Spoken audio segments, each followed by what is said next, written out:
So today's notes will be specialty fields of psychology. I prefer that you draw it in this chart like this. Of course, you're going to need more room with these. I was just giving you a small little view. So you should have specialty fields of psychology in the middle, and then we're going to add 8 things on the outside. If you want to list them, that's fine. Just make it clear where I can see where one starts and one stops. And then put this as your title, specialty fields of psychology. All right, so psychologist. So, okay, first of all, what we're looking at. So psychology isn't just one big field. It has a bunch of different ones that focus on different areas, okay? They focus on different problems or behavioral issues, okay? So psychologists, they're scientists who study the mind and behavior of humans and animals. Psychologists can only provide counseling. What I mean by that is they can't prescribe medicine. Okay, they can only do like talk therapy. All right. So the next one is psychiatry. Psychiatry is a branch of medicine that deals with mental, emotional, or behavior disorders.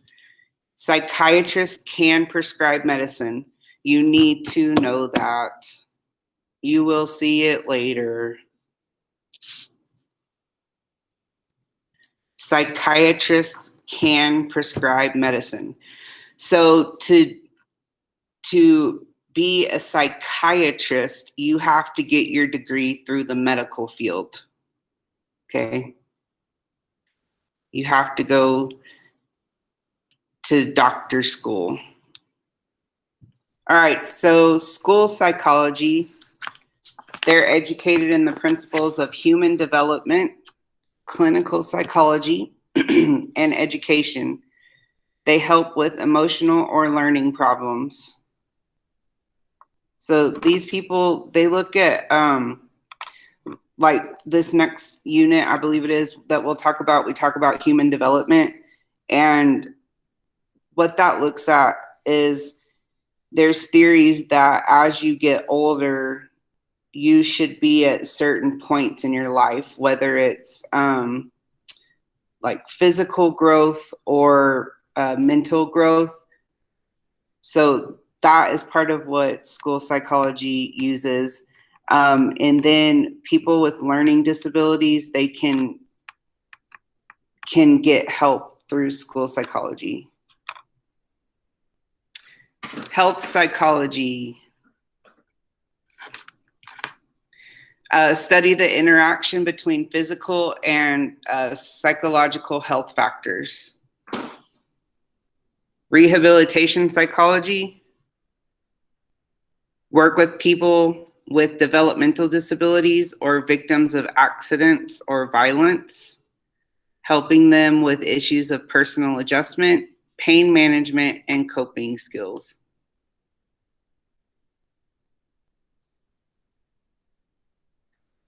So anytime you see coping skills, what that means is how do you get through a problem in a healthy way? So using drugs and alcohol is not a healthy coping skill. What can you do? Is taking a second, counting to 10. A coping mechanism is listening to music, a coping mechanism. It's different for everybody. So coping skills are things that are positive to help you get through something. Developmental psychology, study the physical, emotional, cognitive, and social changes that are throughout life. That should be A-R-E, not O-U-R. So R-A-R-E. Okay. Remember, cognitive deals with what? Whenever you see cognitive, what is it talking about? Your mind. Good. So your mind, your brain, mental things. Okay. And then social changes, that could be a number of things. Probably the most relevant that I could think of is like when you change, if you change schools, that's a social change. As you get older, you go to college. Let's say you, when you become an adult, when you get your first official job, that's a social change. So social change is a lot of different things. And then the physical relates to like puberty and stuff like that. Sports psychology.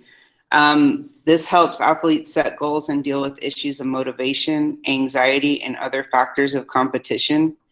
So my brother is married to an Olympic swimmer, and she has a friend who suffered from a lot of depression, even though she was also an Olympic swimmer, famous, whatever, she still dealt with a lot of depression.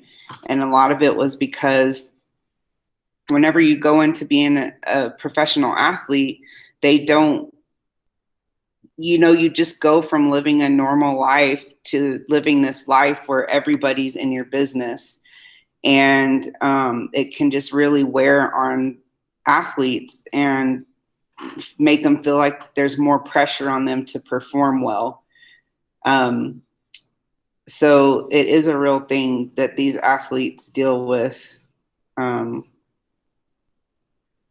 going through life. Okay, and our last one, educational psychology. This one deals with topics related to teaching children and young adults, such as intelligence, memory.